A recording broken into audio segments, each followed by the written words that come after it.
যাওয়ার পথে আমাদের যে রাস্তা রেলের যে হসপিটালটা রয়েছে তার এখানেই একজন দাদাকে দেখতে পেলাম। ये क्या पाता है? ये देवदारू का पता है। देवदारू गाछ। देवदारू गाछ पाता আছে। আচ্ছা, এই মৌচা গাছে ভেঙেছি মধু এখানে। কোথা থেকে পেলেন এটা? এই তো সিয়াক অবস্থানে। আচ্ছা, আর ওইটা কি? ওই তো মশাল আছে। ওটা দিয়ে মধু ধোঁয়া দিই। আচ্ছা, ধোঁয়া দেন। মধুটা দেখি একবার। এই তো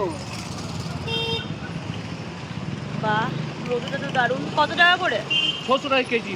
600 টাকা কেজি। বাহ, দেখুন। আপনার নাম? আমার নাম শেখ সিরাজ। এখানেই থাকেন? কি নাম? শেখ সিরাজ। আচ্ছা, এখানেই থাকেন? না, নিয়ামতপুর।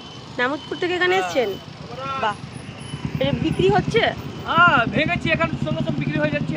আমরা যেখানে ভাঙি ওইখানে বিক্রি করে দিই সঙ্গে সঙ্গে। বাহ, খুব সুন্দর। থ্যাংক ইউ দাদা। এটা কি আজ থেকে শুরু হয়েছে? না, যখনই পেয়ে গেলে ওখনই ভেঙে নিই। কদিন বসেছেন এখানে? এই আজকে ভেঙেছি, আজকে বসেছি। আজকে প্রথম বসেছেন? হ্যাঁ। আচ্ছা। মধু মধু লায়া মধু মধু।